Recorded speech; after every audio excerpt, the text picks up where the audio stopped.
Hello, everyone. John Bruna here with the Daily Quote. Let's go ahead and get right to it.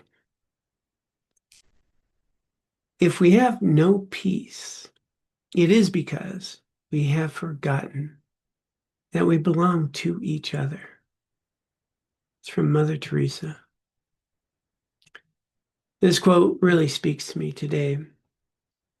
As you're aware, there's so much division in our world, and peace sometimes seems very hard to find.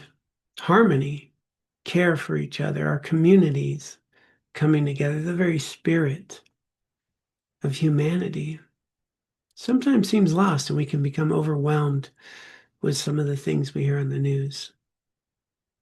And Mother Teresa points out something.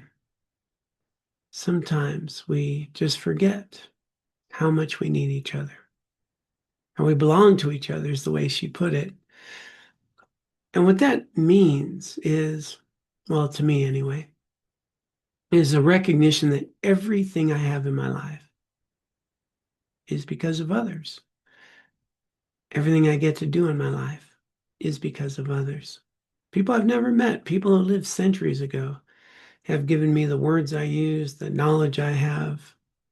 People that lived centuries ago created the conditions for public schools, which I attended. There's people who developed, well, how we grow our vegetables, our crops. They discovered how to create an engine that could drive a vehicle. People I've never met that lived long ago in lands far away have given me the opportunity to have a life that I get to live today. We can go all the way back through time and start to think about who invented, a cotton gin that could separate cotton, that gives me the opportunity to have a cotton shirt. Right here, right now, we're on a computer or we're on a phone. I mean, think about how many people were involved for you to have access to this technology. How many people are involved for you to have a piece of toast? I mean, I sit there and think about a piece of toast, and somebody had to really figure out about harvesting wheat, about separating the wheat from the chaff, about the implements to farm, the developments in farming, the tractors that had to be built, the rubber for the tires, and how those were created, the engine, the metal. How many people are involved to fabricate just the metal itself, let alone the technology to develop a tractor, all the other parts on it? Or you think about the bakeries, right? And the ovens, and who created the ovens, and where did all that metal come from? And all the people who actually perform these services, and the packaging of the bread, and all the attorneys and advertising that takes place, the attorneys for these companies, and the liability insurance, and the people who make a living in all of these aspects, whether it's harvesting the wheat or transporting it, baking it, packaging it, the roads that had to be created to drive these trucks on to deliver the bread. You pause for a moment, including the grocery store and all the advertising that says this bread's better than that bread, just for a piece of toast. Think about how many people are supporting you in your life.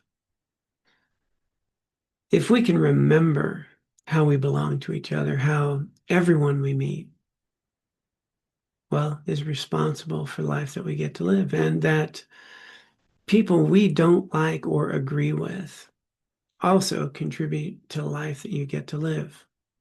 They may have created the roads you drive on, the cars you drive, the food you eat, the knowledge you have, the education that has been, well, available to you, the technology you're using. When I remember this, it's so much easier to recognize I'm part of a community. I don't have enemies. I have people who help me learn how to live. There's people I have disagreements with, and there's firm beliefs that I think are worth standing up for. But I don't convince anyone or help make any transformation by making enemies. I have found a lot of common ground in recognizing our shared value and how we contribute to each other's lives, and often had found opportunities to find compromise and value and friendship, even with people I don't agree with. And I think this is the way that we can create peace and harmony where there is conflict and dissension and division. And in this way, we get to improve not only ourselves, but we get to make an impact on the world we live in. So I invite you to reflect upon Mother Teresa's advice and start noticing how we belong to each other instead of what makes us so different. Might just improve your life as well as the lives of the people you come in contact with. Hope you find this helpful.